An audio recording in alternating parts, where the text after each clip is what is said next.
बिस्मिल्लाहिर्रहमानिर्रहीम अल्हम्दुलिल्लाहिल मुतजल्ली लिखल्क़िही बिखल्क़िही वज़्ज़ाहिरी लिक़ुलूबिहिम बिहुज्जति खलक़ल ख़ल्क़ मिन ग़ैरि रविय्यतिन अस्सलातु वस्सलामु अला रसूलिहिल करीम व ख़ातिमिन नबिय्यीन व जद्दिल मासूमीन अबिल क़ासिम मुहम्मद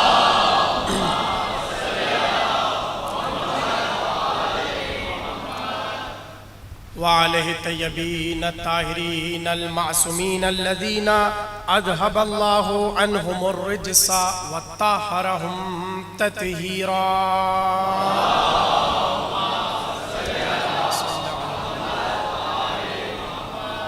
वलानतुल्लाहि अला अअदाइहिम अजमईन मिनल आन इला क़याम यौमिद्दीन अम्मा बअदु फ़क़द क़ाल अल्लाहु तबारकहु फ़ी मुहकम किताबिहिल मजीद वल फ़ुरक़ानिहिल हमीद। बिस्मिल्लाहिर्रहमानिर्रहीम।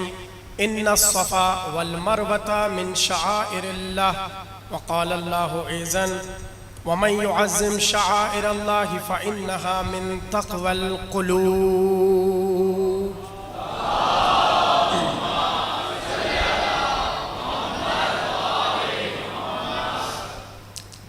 1443 हिजरी के अशरा मुहर्रम की तीसरी तकरीर आप हजरात समात फरमा रहे हैं और इस मुकाम के लिए हमने जिस मौजू का इंतखाब किया वो है तबलीग इमामत और तहज़ीब अज़ादारी। मुसलसल गुज़िश्ता तकरीरों में हमने आपके सामने इस बात पर रोशनी डाली कि तबलीग किसे कहते हैं और तहज़ीब किसे कहते हैं, और कल की तकरीर इस मंजिल पर आकर रुकी कि आइम्मा के पास परवरदिगार आलम ने जो ज़िम्मेदारी का बार बतौर अमानत रखवाया था वो इतना ज़्यादा वज़नी था और भारी था, इसलिए क्योंकि जिस जगह के लिए परवरदिगार आलम ने आइम्मा को मुंतखब किया था, ज़माने ने आइम्मा को उस मुकाम पर बैठने नहीं दिया। तो अब इमाम के लिए ये ज़रूरी था कि एक ऐसी चीज़ के ज़रिए अपने मज़हब की तबलीग करें, अपने मसलक की तबलीग करें कि इमाम का काम भी मुकम्मल हो जाए और कोई ये भी ना कह सके कि इमाम ने हक़ के तबलीग अदा नहीं किया। तो हमने अर्ज़ किया कि इमाम ने अज़ादारी को बतौर तहज़ीब बनाकर लोगों के सामने पेश कर दिया और इस तहज़ीब के ज़रिए इमाम ये जानते थे कि अब हमारी कौम बिखरेगी नहीं, अब हमारी कौम मुतफर्रिक नहीं होगी। और इमाम ने ये जो काम किया ये अपने पास से नहीं किया, बल्कि इमाम कोई ऐसा काम नहीं करता कि जो कुरान की मुखालफत में हो। अगर इमाम ने अपनी तबलीग तहज़ीब के ज़रिए की तो इसका ज़िक्र भी कुरान में मौजूद है, जो कि हमने कल जल्दी जल्दी आपके सामने कुरान की आयत पढ़ दी थी। मैं आपके सामने 3 रोज़ से और आज जिस आयत को सरनामे में पढ़ रहा हूँ वही आयत जो है इमाम की तबलीग के लिए सबसे बड़ी दलील है। और आयत क्या है? इन्नस्सफ़ा वल मरवता मिन शआइरिल्लाह। ये सफ़ा और ये मरवा ये अल्लाह की निशानियाँ हैं। और कल मैंने तफसील से बता दिया कि शायर किसे कहते हैं और अहले लुगत ने शायर को किन किन माना में अपनी लुगत में इस्तेमाल किया। सवाल ये पैदा होता है कि परवरदिगार आलम ने शायर अल्लाह का जिक्र सफ़ा और मरवा को इतने ज्यादा जोर देकर क्यों किया। ये सफ़ा और ये मरवा अल्लाह की निशानियां हैं। आखिर अल्लाह को क्या जरूरत पेश आई और किसने अल्लाह से ये बात कही थी, या कौन सफ़ा और मरवा के खिलाफ बोला था जो अल्लाह को ये कहना पड़ा कि ये दोनों हमारी निशानियां हैं, ये दोनों हमारी निशानियां हैं। बात ये हुई कि जब हज करने पैगंबर आए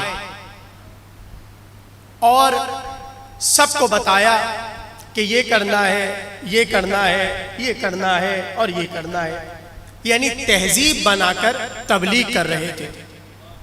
उसमें खाने काबा का तवाफ भी था, नमाज तवाफ भी थी, कुर्बानी भी थी, फुला फुला गंजे होना भी था।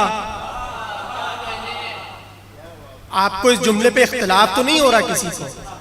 अब मैं देखें, मेरी मजबूरी है, अब अल्लाह गंजा करवाता है तो मैं बोलूंगा।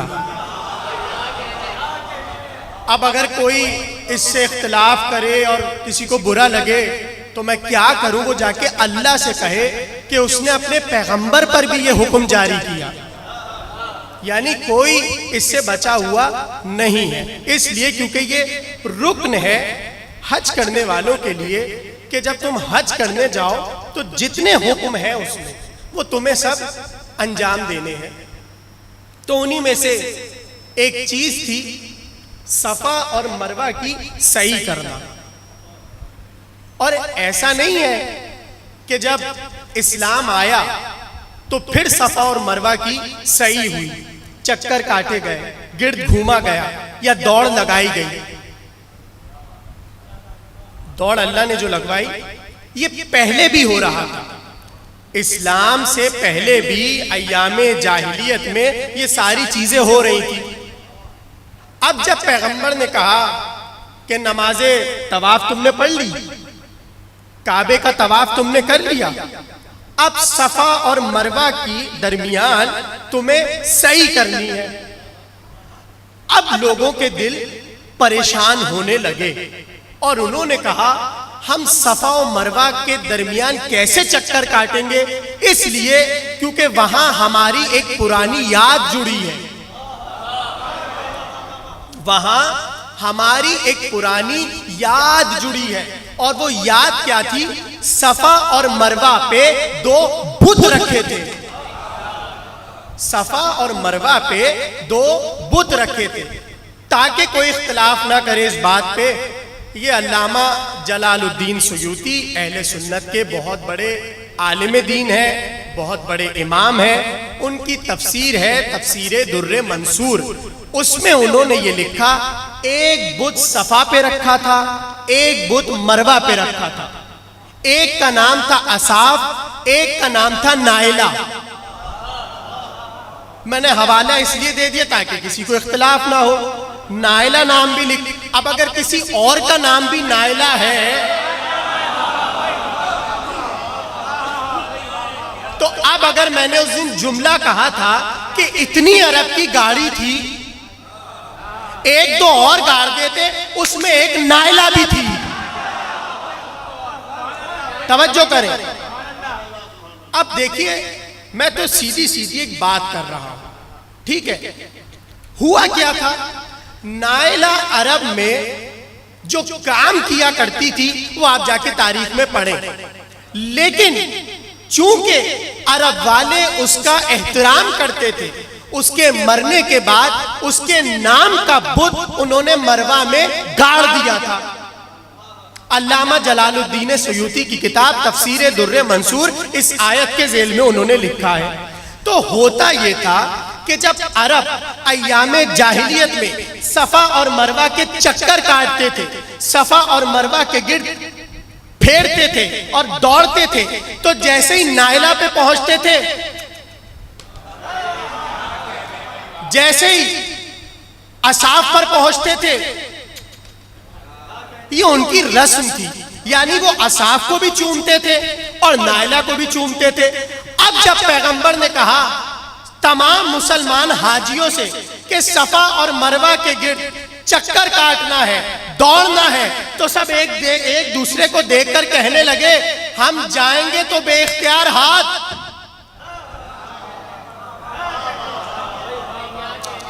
इसलिए क्योंकि ये आदत है, ये हमारी हमेशा से आदत है कि जैसे ही हम असाफ को देखते हैं और नायला के बुत को देखते हैं तो हम चूमते हैं। तो सब ने आकर पैगंबर से कहा या रसूल अल्लाह ये काम हमसे ना करवाइए, इसलिए क्योंकि ये तो हमारे ज़माने जाहिलियत की रस्म है। तो परवरदिगारे आलम की तरफ से आयत आ गई, ये सफा और ये मरवा अल्लाह की निशानियां हैं। अब जुमला सुनिएगा, अल्लाह ने कहा ये सफा और ये मरवा अल्लाह की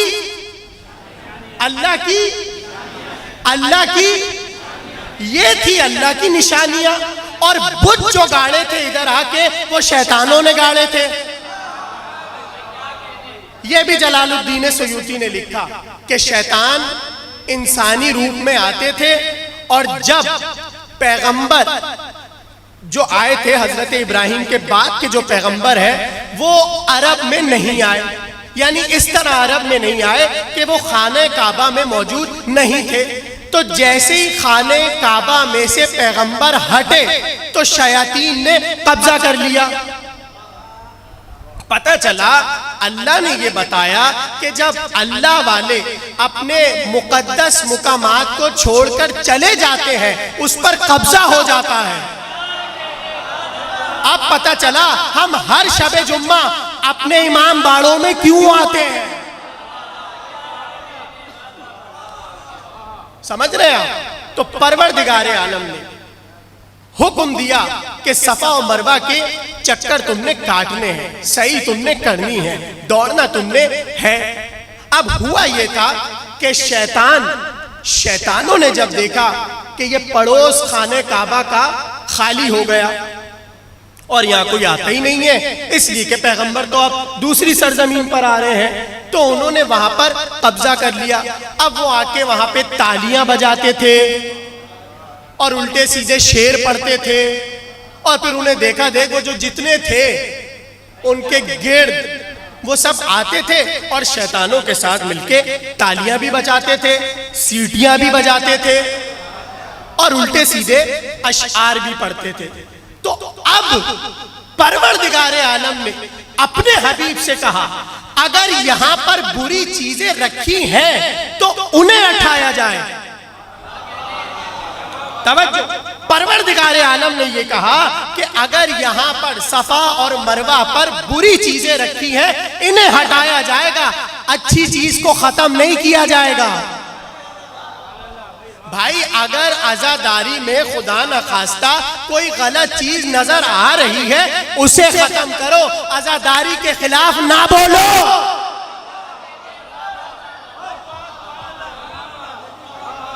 अगर कोई गलत चीज नजर आ रही है आप उसे खत्म कीजिए। ये थोड़ी होगा कि नोहे ही नहीं सुनते हम, इसलिए क्योंकि अब वो वाले नोहे रहे नहीं, तो आप वो वाले ना सुने पुराने सुन लीजिए। ये सारे शिया नोहों के खिलाफ क्यों बोल रहे हैं? तवज्जो करें इन बातों पे। अब ये तो किसी को बुरा नहीं लगा भाई, अगर किसी को बुरा लगे, अब देखें मैं मजलिस के बाद बैठता हूँ सामने इर्तिजा जौनपुरी साहब के घर में, जिसको जो बुरा लगे वो रोज 1 घंटे तो मैं बैठता हूँ, आकर मुझे बता दे ये बुरा लगा, ये बुरा लगा, ये बुरा लगा, ताकि मैं इसी तरह पढ़ूं जिस तरह अभी मजलिस पढ़ रहा हूँ। ठीक है ना? तो हुआ क्या, अल्लाह ने कहा अगर है हबीब यहां सफा और मरवा पे ये 2 बुत रखे हैं असाफ और नायला, तो एक काम ये करें इन दोनों बुतों को तुड़वा दीजिए, लेकिन सफा और मरवा को हम खत्म नहीं होने देंगे, इनकी सही वैसे ही करनी है जैसे पहले होती थी। अब रसूल ने कहा परवरदिगार इन सफा और मरवा को के पास जो बुत रखे हैं इन्हें तोड़ेगा कौन? तो हुक्म ये हुआ कि जिसने कभी इन बूतों को चूमा न हो,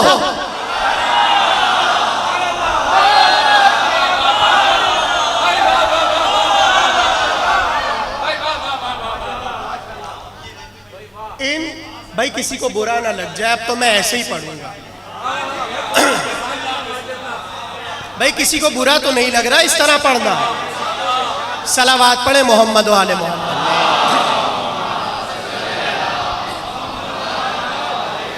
नारे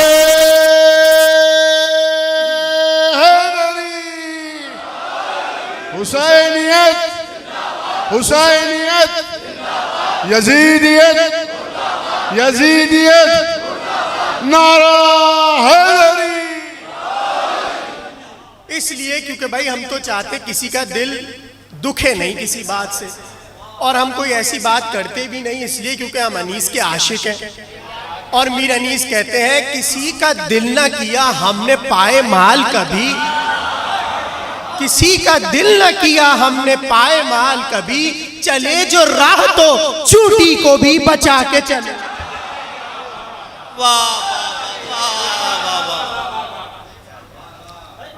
तो हुक्म ये हुआ इन दोनों बुतों को तोड़े वो कि जिसने कभी ना बुतों को पूजा हो ना बुतों को चूमा हो। तो अब पैगंबर ने एक बार नजर दौड़ाई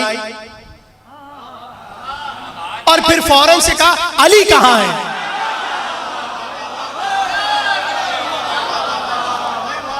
फौरन से पैगंबर ने कहा अली कहां है।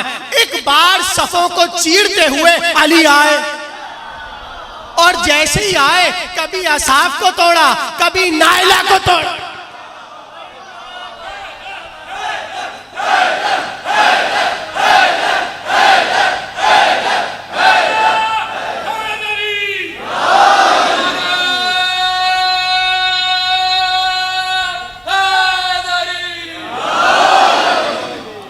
असाफ को भी तोड़ा और नाइला को भी तोड़ा, और अली ने यह बता दिया कि जब भी काबे पे कब्जा होगा,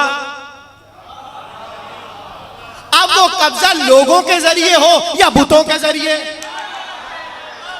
तोड़ेंगे हमारे ही घराने वाले। अब अगर कोई काबे पे कब्जा करे तो याद रखना अली का बेटा मेहदी आने वाला है।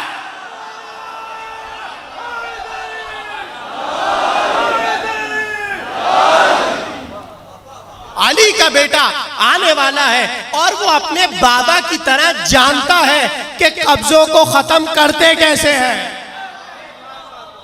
तो हुक्म ये हुआ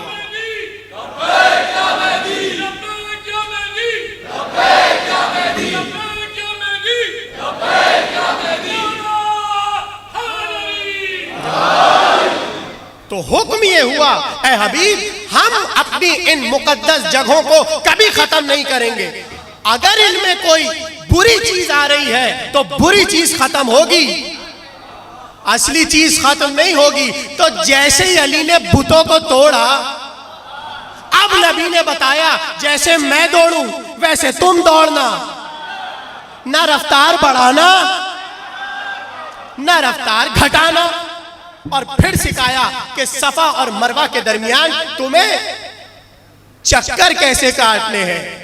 तो मौजू में क्या अर्ज कर रहा था, नबी के बाद जो जिम्मेदारी आई इमाम पर, और इमाम ने शुरू की अपनी तबलीग तहजीब के आईने में, तो इमाम ने ये उसूल उठाया कुरान से, और इमाम ने ये उसूल उठाकर बता दिया कि अगर इमाम ना हो, अगर नबी ना हो, और इमाम और नबी से कोई मंसूब हो जाए तो उसकी तहजीब के जरिए भी तबलीग हो सकती है। पालने वाले ये तू सही क्यों करवा रहा है सफा और मरवा की? कहा इसलिए क्योंकि हाजरा ने सही की है। हाजरा ना इमाम है, हाजरा ना नबी है। हाँ, हाजरा को निस्बत नबी से भी है, इमाम से भी है। तो अल्लाह ने ये बता दिया अगर किसी चीज को निस्बत इमाम या नबी से हो जाए उसकी तहजीब को भी तबलीग बना देंगे। तो अलम ना इमाम है, अलम ना नबी है लेकिन निस्बत इमाम से है, तो अब ये तहजीब तबलीग करेगी।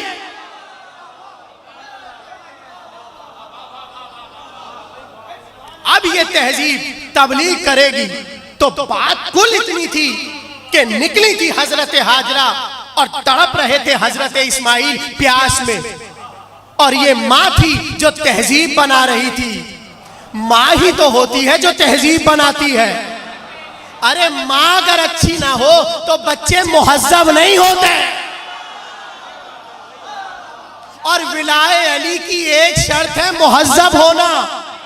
अब पता चला क्यों इमाम ने कहा था कि जब तुम अपने दिल में ठंडक महसूस करो विलाए अली की, तो अपनी माँ को दुआ देना।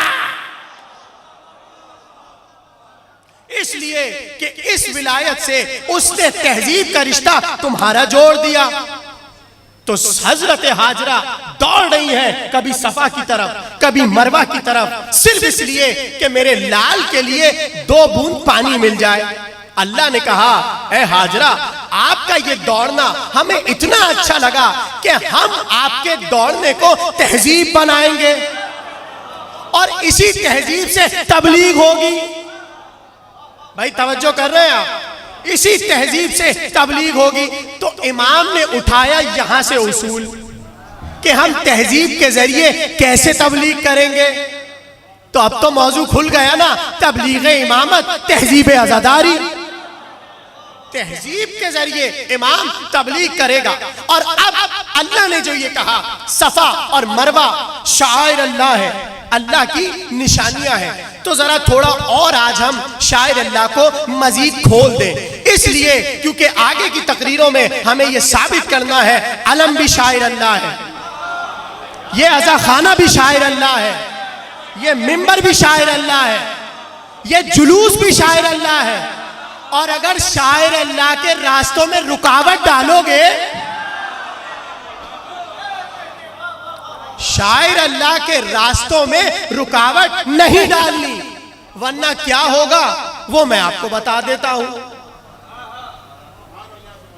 जैसे ही सदर से जुलूस निकलना हर साल निकलता है, और अभी से थोड़ी निकल रहा, जब से पाकिस्तान बना तब से निकल रहा है। तो 2-3 साल पहले बहुत से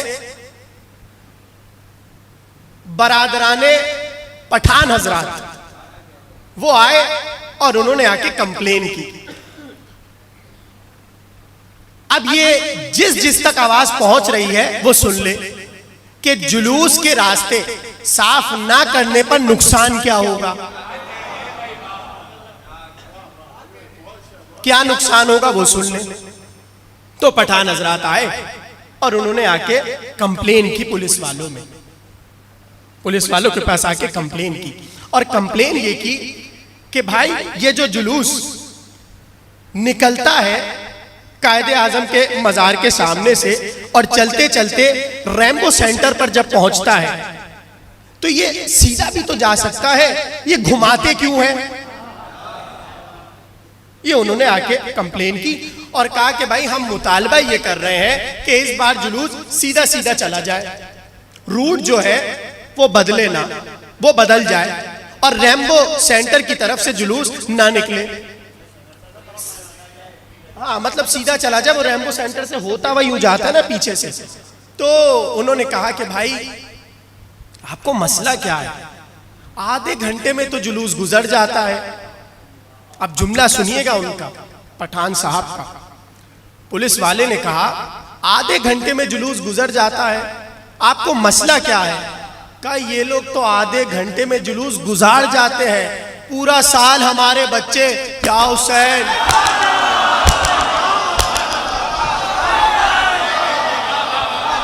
सुभान अल्लाह सुभान अल्लाह। तो आधे घंटे अगर जुलूस रुक जाए तो सारा साल बच्चे या हुसैन कहते हैं, और अगर सड़कें खराब होने की वजह से पूरी रात जुलूस निकलेगा तो पूरा पाकिस्तान कहेगा या हुसैन या हुसैन। सुभान अल्लाह। वाह वाह। नारे हैदरी और मोहम्मद वाले मोहम्मद बुलंदर सलवार।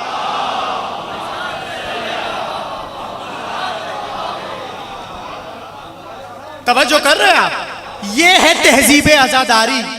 अब पता चला इमाम ने तहजीब अज़ादारी को तबलीग इमामत क्यों बनाया। तो इमाम जानते थे ये सब होगा, तो मेरे ख्याल से इस पैगाम के बाद ये रूट साफ कर दिए जाएंगे। और आप लोग चूंकि मुझे नहीं लगता कि हो जाएगा काम फौरन से, अल्लाह करे ये काम हो जाए, आप सब इस काम के हल के लिए एक बार बुलंद आवाज में सलावत पढ़ दें। अल्लाहुम्मा सल्ली अला मुहम्मद। वाह वाह वाह, बहुत उम्दा, वाह वाह वाह।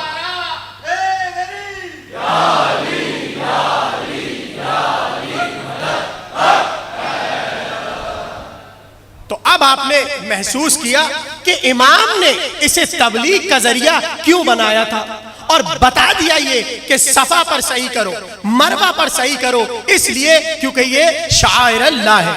अब तकरीर मैं शुरू कर रहा हूं जल्दी जल्दी कि उलमा ने बहस की ये शायर अल्लाह क्या है, ये अल्लाह की अलामतें क्या है। तो चार बड़े बड़े गिरोह तैयार हुए और उन्होंने बताया कि शायर अल्लाह क्या है। किसी ने कहा शायर अल्लाह से मुराद कुर्बानी का जानवर है। किसी ने कहा नहीं नहीं, सिर्फ कुर्बानी का जानवर नहीं है, एक और चीज भी है। कहा क्या? कहा हज में जितने भी मनासिक हैं, जितनी भी चीजें हैं, वो सब शायर अल्लाह है। एक गिरोह और उठा, उन्होंने कहा नहीं, एक गुंजाइश और है। कहा क्या? कहा हर वो जगह जिस पर मनासिक हज अदा होता है वो भी शायर अल्लाह है। चार गिरोह हो गए। अब एक आलिम अहले सुन्नत के बहुत बड़े इमाम, उनका नाम है हाज जान हिंदी, हाज साहिब जान हिंदी हनफी नाम है। उनकी किताब है उसूलुल अरबा फी तरदीदिल वहाबिया, उनकी किताब है। उन्होंने अजीब जुमला लिखा। उन्होंने कहा ठीक है, लोग कहते हैं कुर्बानी का जानवर शायर अल्लाह, ठीक है लोग कहते हैं मनासिक हज सारे शायर अल्लाह, ठीक है लोग कहते हैं मुकामात जो है मनासिक हज के वो शायर अल्लाह, मगर मैं एक इजाफा करना चाहता हूं। और उन्होंने इजाफा ये किया, उन्होंने कहा हर वो चीज जिसे देखकर अल्लाह याद आए वो शायर अल्लाह है। हाज जान हिंदी साहब हनफी साहब, उन्होंने लिखा उसूलुल अरबा फी तरदीदिस वहाबिया। उन्होंने कहा हर वो चीज जिसे देखकर अल्लाह याद आए वो क्या है? शायरुल्लाह। और इन्हीं की बात को आगे बढ़ाया मुहद्दिस शाह वलीउल्लाह देहलवी ने।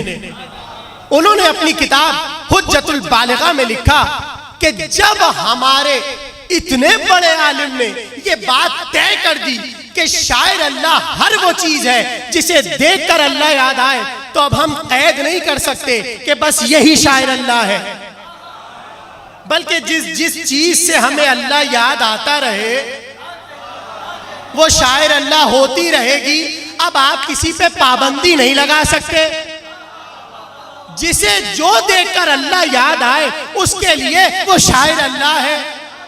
अब हमें अलम अब्बास का देखकर वो याद,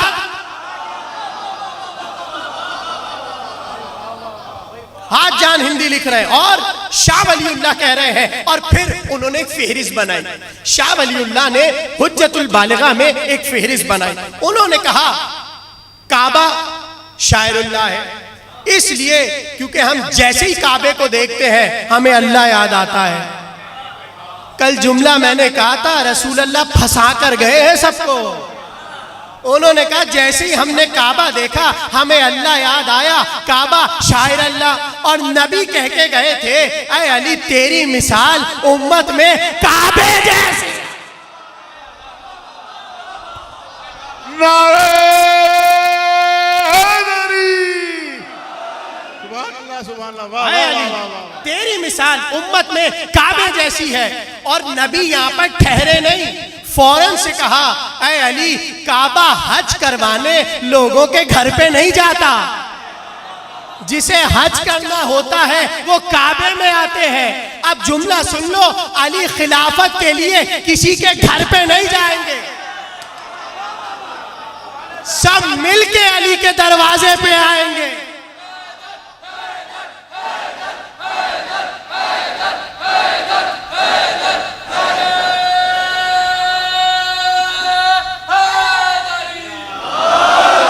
अली की मिसाल उम्मत में काबे जैसी है। अगर हम शाह वलीउल्लाह मुहद्दिस देहलवी की बात को कबूल कर ले कि काबा शायर अल्लाह है, तो अली भी शायर अल्लाह है, अली भी शायर अल्लाह है। और फिर उन्होंने दूसरा जुमला कहा, काबा शायर अल्लाह। उन्होंने कहा अल्लाह का नबी मोहम्मद मुस्तफ़ा सल्लल्लाहु अलैहि वआलैहि सल्लल्लाहु अला मोहम्मद व आले मोहम्मद। उन्होंने कहा शाह वलीउल्लाह ने कि रसूल अल्लाह भी शायर अल्लाह है, अल्लाह की निशानी। और फिर बढ़ के उन्होंने आगे ये लिखा कि नमाज भी शायर अल्लाह है। इसलिए क्योंकि कुरान को देख, काबे को देखा अल्लाह याद आया, रसूल को देखा अल्लाह याद आया, नमाज को देखा अल्लाह याद आया। और बढ़ के आगे लिखा कुरान भी शायर अल्लाह है, शायर अल्लाह कुरान भी है। इसलिए क्योंकि हम जब कुरान को देखते हैं हमें अल्लाह याद आता है। अब आगे का तो जुमला सुनिए, शाह मुहद्दिस देहलवी ने क्या लिखा। वो कहते हैं ये जितने भी औलिया हैं ये सब भी शायर अल्लाह है। ये मुहद्दिस देहलवी का अकीदा है जो उन्होंने अपनी अकीदे की किताब हुज्जतुल बालिगा में लिखा। अब मैं उनके जुमलों पे छोटा सा तबसरा कर दूं। उन्होंने कहा काबा शायर अल्लाह, उन्होंने कहा औलिया शायर अल्लाह, उन्होंने कहा नमाज शायर अल्लाह, उन्होंने कहा कुरान शायर अल्लाह। तो अब अगर कुरान शायर अल्लाह है तो कुरान की एक एक आयत शायर अल्लाह है, कुरान की एक एक आयत शायर अल्लाह है। अब अगर कुरान की कोई एक भी आयत को झुटलाए तो वो शायर अल्लाह का दुश्मन है। अब अगर कोई नमाज से बिस्मिल्लाह चुरा ले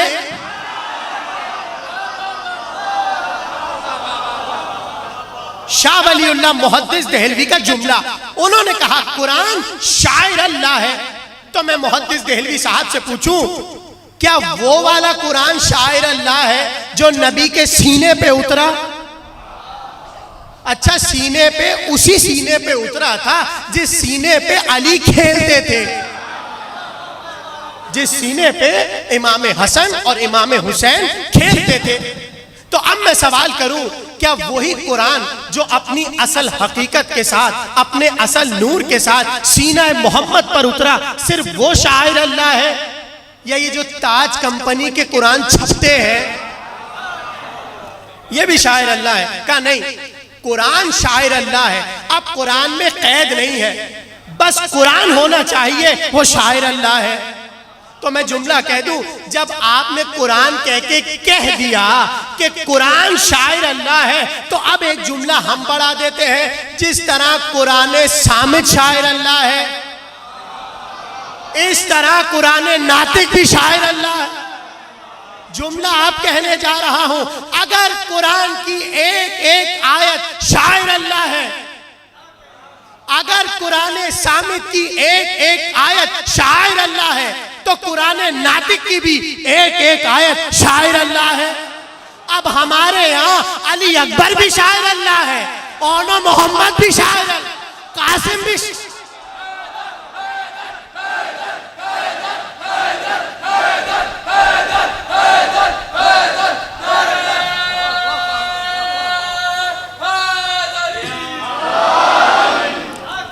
इसलिए क्योंकि ये कुरान नातिक की आयतें हैं, ये सब कुरान नातिक की आयात है, इसलिए ये शायर अल्लाह है। मेरे ख्याल से काफी है इतना शायर अल्लाह को समझाने के लिए। एक एक चीज जो भी मंसूब हो जाए अल्लाह से या अल्लाह के नबी से या अल्लाह के इमाम से, वो सब शायर अल्लाह है। तो हाजी जब हज करते हैं तो वो जो जो काम हज में करते हैं वो सब शायर अल्लाह है। तो अब अगर किसी हाजी को कोई काम हज करने में बुरा लग रहा है तो उसकी मर्जी पे वो काम हटाया नहीं जाएगा। भाई ये कुरान से मैंने दलील दे दी कि सफा और मरवा पे अगर बुत रखे हैं और किसी को बुरा लग रहा है तो ये नहीं होगा कि सही हटा दे। तो पत्थर मारना भी बहुत सौ को बुरा लगता है। ये हम शैतानों को पत्थर क्यों मारते हैं? ये जो रमी जमरात, मैंने कहा ना कि कुरान में एक एक हज के मनासिक को शायर अल्लाह कहा गया। तो ये जो रमी जमरात है, ये जो पत्थर मारे जाते हैं, ये क्यों मारे जाते हैं? तो इसका हुक्म और हदीस नबवी ये है कि हर चीज में कोई यादगार है, और अल्लाह की सुन्नत ये है कि वो यादगारों को मिटने नहीं देता। कहां गए यादगारों के दुश्मन? जितना यादगारों के खिलाफ लोग बोलते हैं, अल्लाह हज के बहाने सारी यादगारें मनवा लेता है। एक एक यादगार अल्लाह हज के बहाने मनवा लेता है। तो जैसे ही सफा मरवा की सही की तो हाजी पूछते हैं हम ये क्यों कर रहे हैं? तो उन्हें बता दिया जाता है हजरत हाजरा चूंकि दौड़ी थी तो हम सही कर रहे हैं। तो जब पत्थर मारते हैं तो ये भी पूछते हैं ये हम पत्थर क्यों मार रहे हैं? अब नबी ने बताया, सुनो, ये जो 3 मुकामात पर शैतान को पत्थर मारते हैं हाजी हजरात, उसकी वजह नबी ने बताई। कहा या रसूलल्लाह बताइए वो 3 वजूहात कौन सी है जिनकी बुनियाद पर हम ये पत्थर मारते हैं शयातीन को? तो पैगंबर ने बताया इसलिए क्योंकि 3 मुकाम पर शैतान रूप बदल बदल कर आया। कभी नबी को बहकाने आया, कभी इब्राहिम को बहकाने आया, कभी इस्माइल को बहकाने आया, कभी हाजरा को बहकाने आया। तो 3 मुकामात पर अल्लाह ने हाजियों पर फर्ज कर दिया कि तुम शैतान को कनकरी मारो।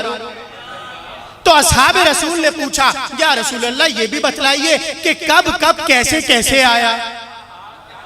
अब नबी पत्थर पड़वाते भी जाते थे और बताते भी जाते थे पत्थर मार क्यों रहे हो, यानी नबी एक एक काम दलील के साथ करवाते जाते थे। अब पैगंबर ने बताया, कहा परवरदिगार आलम ने इब्राहिम को अपना खलील बनाया, अपना दोस्त बनाया, और जब दोस्त बना चुके तो अल्लाह ने ख्वाब में बेटे की कुर्बानी दिखाई और कहा कि इब्राहिम तुम्हें अपने बेटे को हमारी राह में कुर्बान करना है।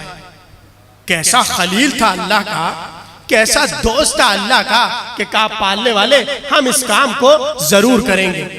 ये कह के अपने बेटे से गुफ्तगू की और कहा ए इस्माइल हमने ये ख्वाब देखा है, तो बताओ बेटा क्या हम तुम्हें कुर्बान कर दें? तो कुरान कहता है जैसे इस्माइल ने ये जुमला सुना तो इब्राहिम से कहा ए बाबा मुझे ज़िबा कर दीजिए, आप मुझे साबरीन में से पाएंगे। यानी नबी को मालूम है कि हम कत्ल होंगे और कत्ल की खबर मिलने पर कह रहे हैं आप हमें साबरीन में से पाएंगे। मगर जब नबी ने अली से कहा था बिस्तर पर लेटना है और अली ने कहा था लेटने के बाद क्या होगा, कहा शहादत मिलेगी, तो अली ने ये नहीं कहा कि आप हमें साबरीन में से पाएंगे, कहा आप हमें शाकिरीन में से आप हमें शाकिरीन में से पाएंगे। और ये कह के एक बार हजरत इब्राहिम चले और साथ हजरत इस्माइल को लेके चले, छुरी उठाई और घर से निकलने लगे। माँ ने दूर से देख लिया और आकर कहने लगी ए मेरे वाली मेरे लाल को कहाँ लेकर जा रहे हैं? तो कहने लगे अपने दोस्त से मिलवाने। चूंकि इब्राहिम अल्लाह के दोस्त थे, कहा हम अपने दोस्त के घर अपने बेटे को लेकर जा रहे हैं। कहा ठीक है मेरे वाली आप जाइए। अब आपके काम का जुमला आ रहा है।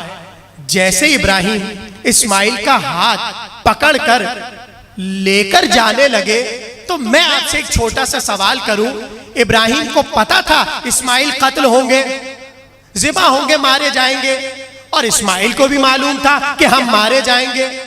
तो मैं दोनों नबियों से पूछूं जब आपको पता है मारे जाएंगे और मौत हो जाएगी तो आप जा क्यों रहे हैं? कहा हम किसी एतराज के जवाब के लिए जा रहे हैं। का क्या मतलब? कहा हम अपने बेटे को कत्लगाह की तरफ इसलिए लेकर जा रहे हैं कि अगर हुक्म इलाही से नबी या इमाम जाता है उस पर एतराज नहीं होता। चाहे उसे पता हो आगे कत्ल किया है, आगे कत्ल गाह है, तो इब्राहिम ने बता दिया जब मुझ पर कत्ल गाह में जाने पर एतराज नहीं हो सकता तो हुसैन से भी ना पूछना जब मालूम था करबला गए क्यों।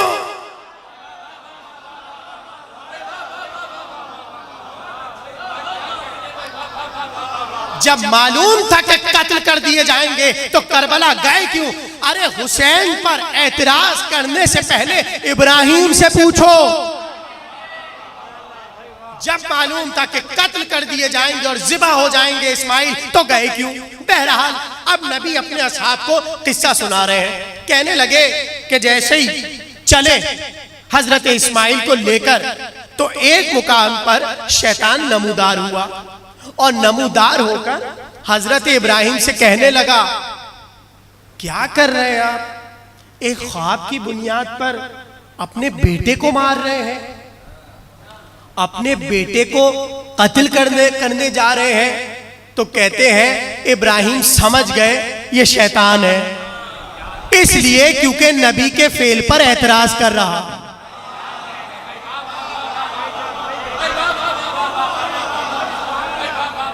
फौरन से हजरत इब्राहिम ने पत्थर उठाया और उसे मारा।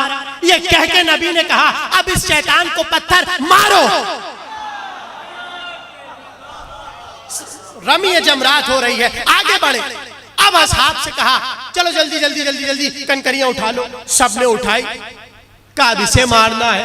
तो फिर असहाब ने पूछा या रसूल अल्लाह इसे क्यों मारना है। कहा अब सुनो, जैसे ही उसने देखा मैं इब्राहिम को तो बहका न सका तो आया वो इस्माइल के पास और आकर कहने लगा इस्माइल तुम्हारे बाबा बूढ़े हो चुके,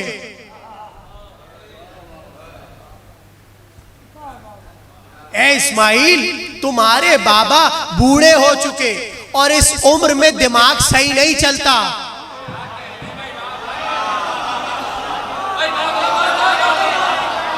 फौरन से इस्माइल ने पत्थर उठाया और उसे मारा। असहाब ने कहा पहचाना कैसे। कहा नबी के दिमाग पर इल्जाम लगाता।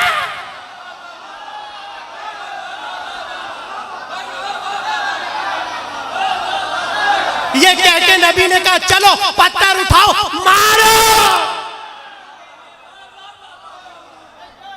दो मुकाम हो गए जहां पर पत्थर पड़वाया। तहजीब के जरिए तबलीग हो रही है, देखिए तबलीग हो रही है। और जैसे ही तीसरे मुकाम पर तमाम असहाब पहुंचे रसूल अल्लाह ने कहा चलो अब पत्थर उठाओ। आखिरी जुमला तकरीर का, सबसे कहा चलो अब पत्थर को उठाओ। सबने पत्थर उठाए और मारने से पहले पूछा या रसूल अल्लाह यहां पर पत्थर क्यों मारना है। कहा इसलिए कि जब शैतान ने देखा इब्राहिम को ना बहका सका, इस्माइल को ना बहका सका। तकरीर कहां से शुरू हुई थी, अब हाजरा के पास चलो। और जैसे ही हजरत हाजरा के पास आया तो कहने लगा आप क्या बैठी हुई हैं यहां पर, आपका शौहर आपके बेटे को कत्ल कर रहा है, जल्दी बाहर निकलिए और इब्राहिम को रोकिए। हजरत हाजरा ने पत्थर वाह वाह वाह वाह। असहाब ने पूछा या रसूल अल्लाह ये हाजरा को पता कैसे चला कि ये शैतान है। का नबी की बीवी को घर से बाहर लाता। सुभान अल्लाह सुभान अल्लाह वाह वाह वाह।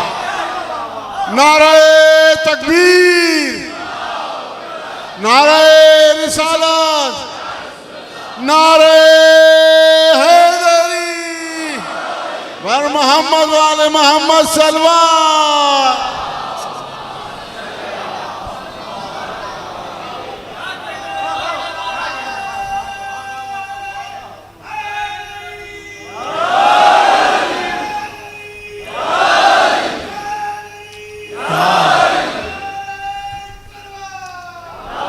अल्लाहुम्मा सल्ली अला मुहम्मद। तमाम हो गई तकरीर। कहा कि ये नबी की बाहर ला रहा है, उठाओ पत्थर मारो। और 3 मुकामात पर नबी ने पत्थर पड़वा दिए। अब उलमा ने, देखिए ये सारे जुमले मैंने क्यों कहा, उलमा ने बताया कि ये पत्थर मारना भी शायर अल्लाह है। तो भाई ये तो शैतान पे हज पे तबर्रा हो रहा है। पता चला तबर्रा भी शायर अल्लाह है।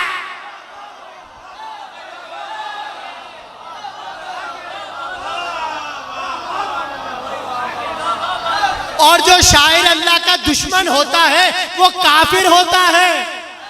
अब तबर्रे के खिलाफ बोलने से पहले सोच लेना कहीं काफिर ना हो जाए।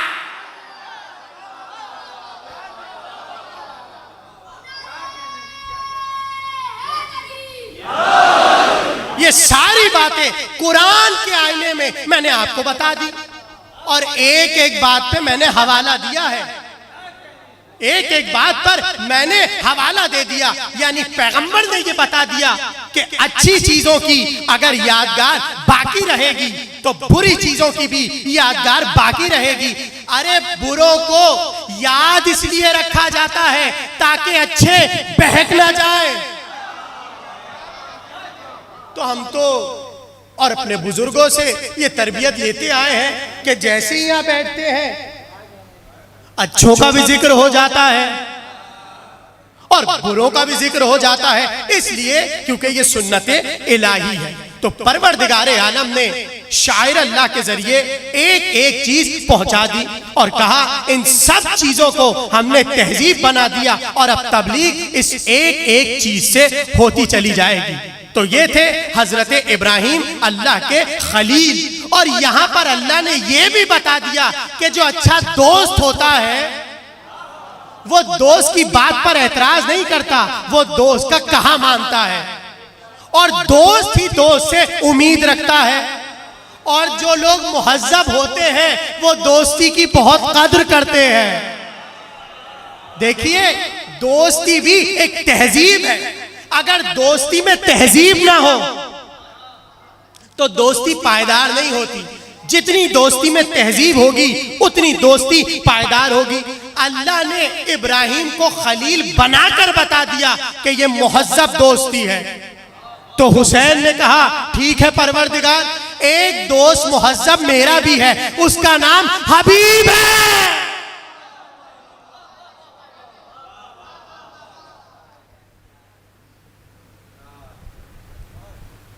क्या कर रहे हैं मौला? खत लिख रहा हूं। किसको? हबीब इब्ने मज़ाहिर को। ऐ हबीब, हम करबला पहुंच गए और इतना याद रखना हम तन्हा नहीं आए, हमारे साथ ज़ैनब कुबरा भी हैं। ऐ हबीब, हमारे साथ अली की बेटियां हैं, हमारे साथ हमारे छोटे छोटे बच्चे हैं। ऐ हबीब, ज्यादा वक्त नहीं है, तुम हमारी कराबत रसूल अल्लाह से जानते हो, जितना जल्दी हो सके ये खत पढ़ते ही हमारी बारगाह में आ जाओ। दोस्त ने दोस्त के खत को पढ़ा। अब दिल में एक चुभन उठी और आंखों में आंसू आ गए और बस इतना कहते थे, अरे ज़ैनब भी हुसैन के साथ है। गुलाम से कहा मेरी सवारी तैयार करो, जितनी जल्दी हो सके हम करबला जाएंगे। सवारी तैयार हुई, हबीब घोड़े पर बैठे और जाने लगे। तो रोकर गुलाम ने कहा, ए आका, हमेशा अपने साथ रखा, आज नुसरत हुसैन करते हो तो हमें छोड़कर जा रहे हो। कहा नहीं, अगर तुम भी चलना चाहते हो तो चलो। ये कहकर गुलाम हम रकाब हो गया और जल्दी जल्दी हबीब करबला पहुंचे। कहते हैं जैसे ही हबीब करबला पहुंचे एक बार हुसैन का दिल बढ़ा और जल्दी जल्दी हबीब को अपने सीने से लगा लिया और रोकर कहा, ए हबीब, तुमने हक के रिफाकत अदा कर दिया।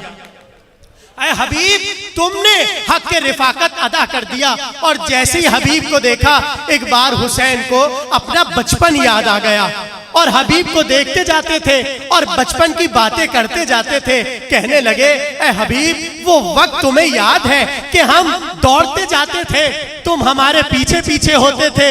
हबीब रोकर कहते थे, हाँ मौला, मुझे वो सब याद है। तो एक बार रोकर हुसैन ने अपने असहाब को हबीब का यूं तारुफ कराया कि एक रोज मेरे नाना एक वादी से गुजर रहे थे, वहां बहुत से बच्चे खेल रहे थे। उन बच्चों में से एक बच्चे को उठाया, कभी उसके सीने को चूमा, कभी रुखसार को चूमा, कभी पेशानी को चूमा। तो असहाब ने पूछा, या रसूल अल्लाह, ये इतने बच्चे यहाँ पर खेल रहे हैं, आपने इसी बच्चे को क्यों उठाया, इसी को क्यों प्यार किया, इसी की रुखसार पे क्यों बोसा दिया? तो रसूल रोकर कहने लगे, मैंने अपनी आंखों से देखा है, जहां जहां हुसैन दौड़ते हैं ये हुसैन के कदमों की खाक कभी अपनी आंखों पे लगाता है, कभी रुखसार पर लगाता है। ये आशिक हुसैन है, और जो आशिक हुसैन होता है रसूल उससे मोहब्बत करते हैं। तो अज़ादारों से कितनी रसूल अल्लाह मोहब्बत करते होंगे, इसलिए कि यहाँ सारे आशिके इमाम हुसैन बैठे हैं। एक बार हबीब और हुसैन बातें कर रहे थे, कहते हैं जैसे ही हुसैन का गिरिया बुलंद हुआ ज़ैनब तड़प गई और फिजा से कहा, फिजा मेरा भैया रो क्यों रहा है, जाओ जाकर जरा भाई की खबर लो। फिजा दौड़ती दौड़ती आई, पता चला हबीब आए हैं। कयामत का जुमला सुनिएगा, पता चला हबीब आए हैं। फिजा दौड़ी और खेमे में आई और रोकर कहने लगी, शहजादी आपके भाई के दोस्त हबीब आए हैं। बस जैसे ही ज़ैनब ने ये जुमला सुना, कहा, फिजा हबीब को ज़ैनब का सलाम कह। ए फिजा हबीब को ज़ैनब का सलाम कह दे। अल्लाह अकबर। जैसे ही हबीब को पता चला हजरत ज़ैनब सलाम कह रही है, एक बार अमामे को उतारा और खाक पर फेंक दिया और रोकर कहा, अरे नबी की बेटी, अली की बेटी मुझे सलाम कहती है। हाँ हाँ, बड़ा दिल था हबीब का कि जब तक मैं रहूं ज़ैनब की आंखों में आंसू ना आए, हुसैन की आंखों में आंसू ना आए। कहते हैं शबे आशूर हिलाल बिन नाफे इमाम हुसैन के खेमे से गुजर रहे थे। अचानक से हिलाल ने सुना ज़ैनब कहती है, ए भैया ये जो असहाब सारे जमा हुए हैं, एक बार इनका इम्तिहान ले लो, कहीं ऐसा ना हो कल गुर्बत के आलम में ये तुम्हें छोड़कर चले जाएं। कहते हैं जैसे ये सदा हिलाल ने सुनी, दौड़ते दौड़ते हबीब के पास आए और हबीब को बताया, अरे ज़ैनब परेशान है, अली की बेटी मुतफक्किर हो रही है। जैसे ही हबीब ने ये जुमला सुना, सारे असहाब को उठाया और कहा, अपनी अपनी तलवारों को निकाल लो और अपने अपने गर्दनों पर रख लो। सबने तलवारों को निकाला, गर्दनों पर रखा। ज़ैनब बीबी के खेमे के बाहर आए और आवाज दी, मौला हुसैन जरा बहन से कहिए एक नजारा देख ले। अब जो ज़ैनब ने पर्दा हटाया, सारे असहाब की गर्दन पर तलवारें रखी हुई थी और रोकर कहते थे, ए बीबी अगर कहो तो अपनी गर्दनों को अभी काट ले। अल्लामा कब्बन कहते हैं कि जैसे ही हबीब ने ये जुमला सुना तो फौरन से ज़ैनब ने रोकर कहा, ऐ हबीब अल्लाह तुमको सलामत रखे। आगे बढ़ के कहते हैं, अरे वारे हबीब बड़ा सहारा दिया ज़ैनब को। अरे यही ज़ैनब कल इसी मैदान में रोकर पुकारेगी, हबीब। खुदा आपकी आवाजों पर रहमत नाजिल फरमाए। आखिरी जुमला तकरीर का कहते हैं, जैसे ही सुबह आशूर आई, हबीब ने कहा, ए आका मुझे मरने की इजाजत दे दीजिए। हुसैन ने बड़ी मुश्किल से हबीब को मरने की इजाजत दी, मगर कहते हैं जब रुखसत हुए हुसैन ने बार बार बचपन की याद दिलाई और रो रो कर कहते थे, ए मेरे दोस्त हबीब, ए मेरे भाई हबीब, ए नाना की यादगार हबीब, ए बाबा की यादगार हबीब। हबीब मैदान में आए, तलवारों को निकाला और एक बार दुश्मनों को फिन्नार किया, मगर कहते हैं एक तीर और एक नेजा हबीब को ऐसा आकर लगा, अब घोड़े पर डगमगाने लगे। जैसे ही घोड़े से गिरे, रोकर कहा, ए मेरे दोस्त। तुझ पर मेरा आखिरी सलाम। हुसैन को खबर मिली, कहा अली अकबर मुझे सहारा दो, ए अब्बास मुझे सहारा दो, मुझे अपने दोस्त की लाश पर जाना है।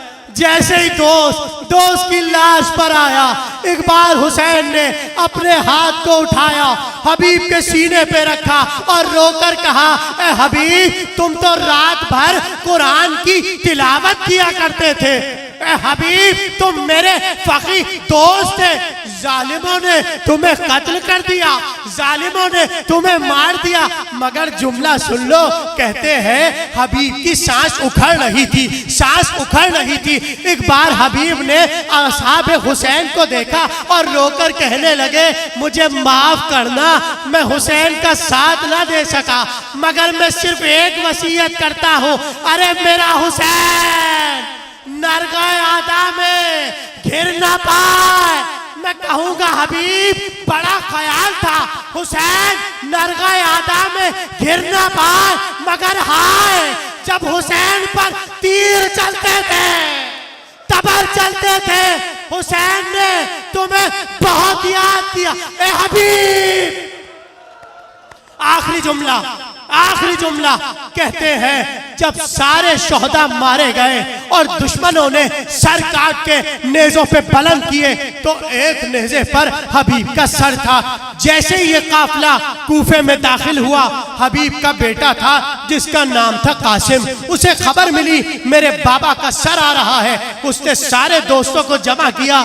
और जमा करके कहने लगा, मुझे अपने बाप का सर नेज़े पे बर्दाश्त नहीं होगा, तुम मेरा साथ देना, दुश्मनों से अपने बाप का सर छीन लेंगे। ये कह के कासिम हबीब के बेटे दोस्तों के साथ दुश्मनों के पास आए, एक बार तलवारें चलाई, बाप का सर लिया। अरे सर लेने के बाद कभी बालों को साफ किया, कभी चेहरे को साफ किया, कभी रुखसार पे प्यार किया और रोकर कहा, ए बाबा जिसका जवान बेटा हो उसके बाप का सर नेज़े पर बुलंद नहीं होता। कहते हैं ये जुमला खड़े पास सैयद सज्जाद सुन रहे थे। एक बार सरे हुसैन को देखा, रोकर कहा, ए बाबा